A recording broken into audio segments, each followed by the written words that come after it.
Okay, today we're going to set up the Carvin V3 all-tube 3-channel head, and we're going to hook it up to the Legacy C212E cabinet along with the Zoom G92 TT effects pedal.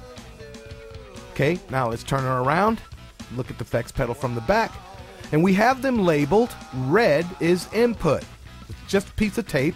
Green is the output, and white is our MIDI output. Okay, now let's look at that again. Red, input. Green, output. And oh yeah, while we're talking about it, the input for our power jack. Okay, now let's get the cables out that we've actually labeled with the proper colors. And we have our red cable for the input. We have our green cable for the output, and our white cable for the MIDI output. Okay, now according to color designation, let's put our cables in. Red, input. Green, output. There it is. And our white for the MIDI output. And of course our power coupling that we actually have for the Zoom. And there you have it. Red, green, white.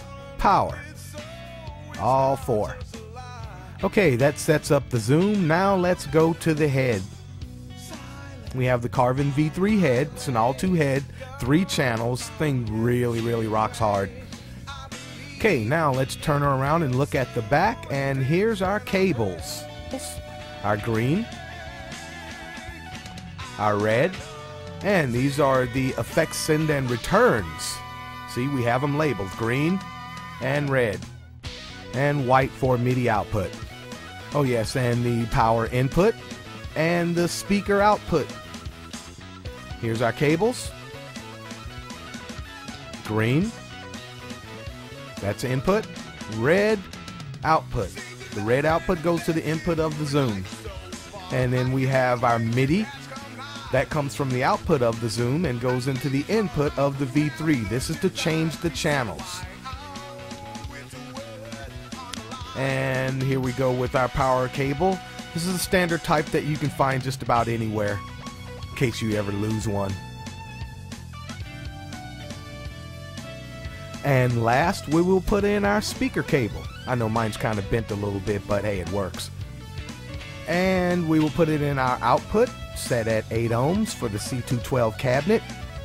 And there she is. Now the whole back end is set up along with the Zoom, and you're ready to go.